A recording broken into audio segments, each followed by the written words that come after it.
Abriendo el juego. Bueno, estamos de vuelta y hay que hablar de este tema de Manuel Clase y esa situación que está pasando Manuel.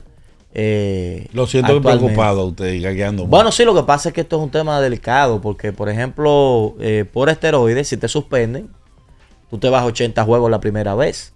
Te fuiste 80 juegos y tú regresas, incluso hasta la misma temporada puedes regresar, pero con el tema de las apuestas, si se determina que tú estás vinculado al tema de apuestas de algún modo, es de por vida que te vas de la liga.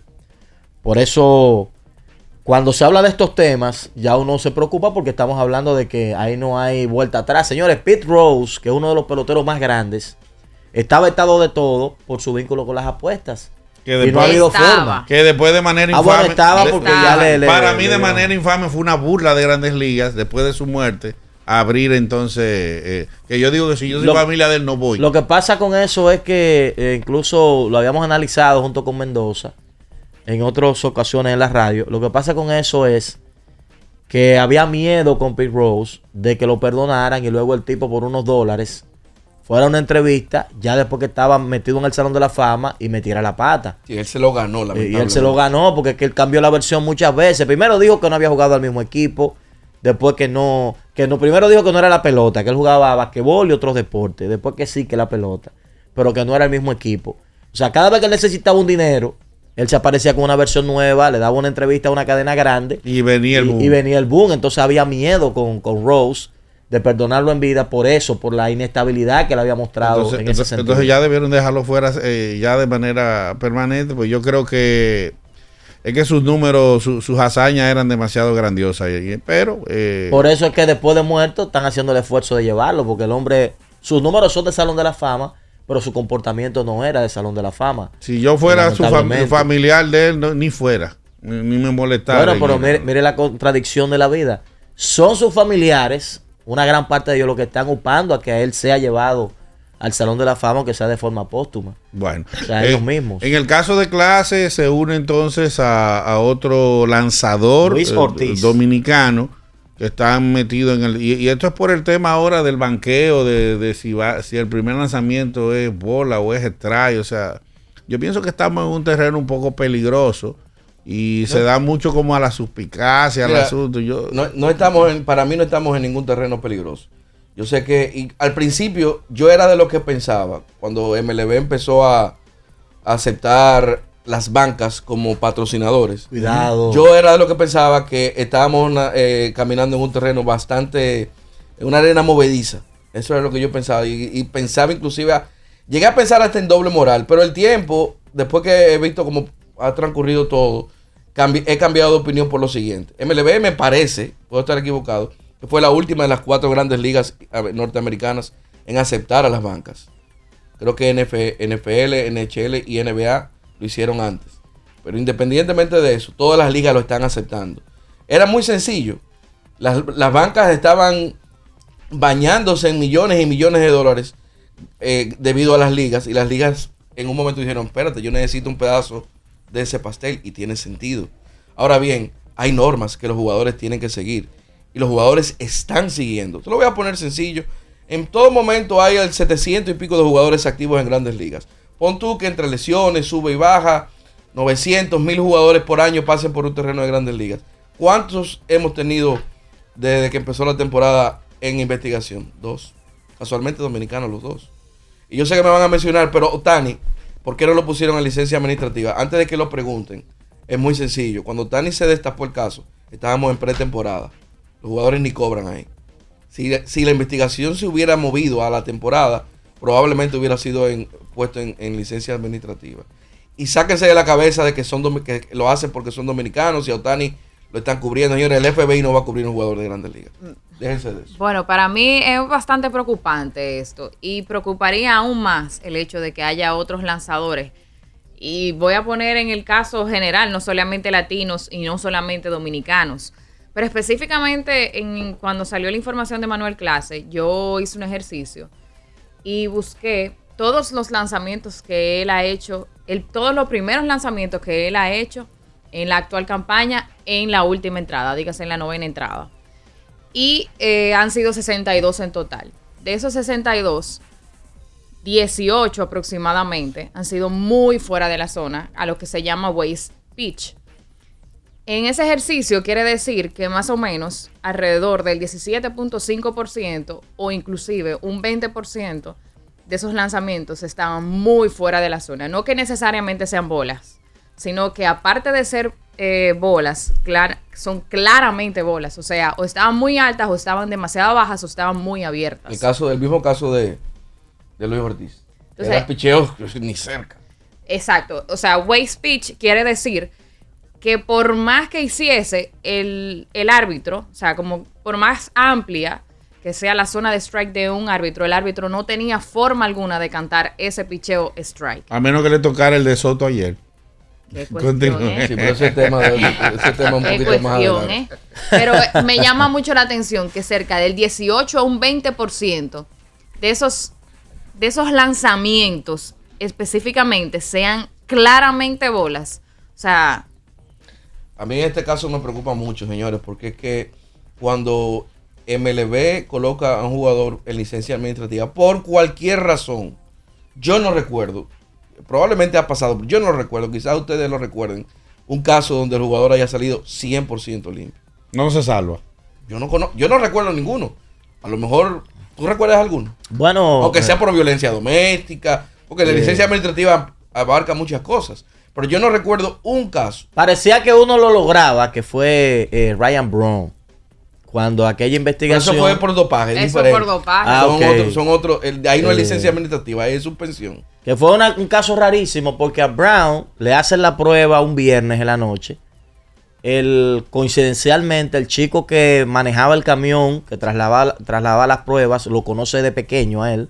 Se conocen de niños. A pelito. Y el tipo hace la prueba viernes en la noche y por alguna razón no llevó las pruebas esa misma noche al laboratorio, la llevó el sábado. Creo que después del mediodía. Y esa información la consiguieron los abogados de Brown y demostraron que la prueba pudo alterarse en ese proceso, en ese tiempo, porque estamos hablando de algo delicado. Se la cadena de custodia. Y logró demostrar que sí, que la prueba, ese proceso pudo alterar la prueba y salió ileso. Pero luego, en las investigaciones de MLB, él salió en el listado aquel de Miami y entonces MLB le dio con la maceta y finalmente lo suspendió. Pero por lo menos inicialmente él salió ileso, aunque a ese juez, ese árbitro que participó en el juicio de Brown, MLB lo despidió de inmediato. Pues como dice Víctor, la liga prácticamente no ha perdido ningún caso. Eso es lo que me ganado. preocupa, que cuando tú ves que colocan a un jugador en licencia administrativa, quizás, bueno, si alguien, los que están conectados en YouTube, si recuerdan algún caso que nos digan. Pero yo no quisiera pensar que ninguno de los dos vaya a ser suspendido de por vida. Eso sería muy penoso. Ya, Sí, porque en este caso, para que la gente entienda, antes habían unas jugadas tradicionales. Tú podías jugar, por ejemplo, Yankees a juego o Yankees a más, que era lo básico. En un tiempo se jugaba más a menos o a juego. Era lo básico, pero ya eso ha cambiado. Ahora tú puedes jugar los picheos. Tú puedes estar en tu casa en vivo con dinero en una cuenta, en una web, mirando, por ejemplo, el juego de Piratas y Cincinnati.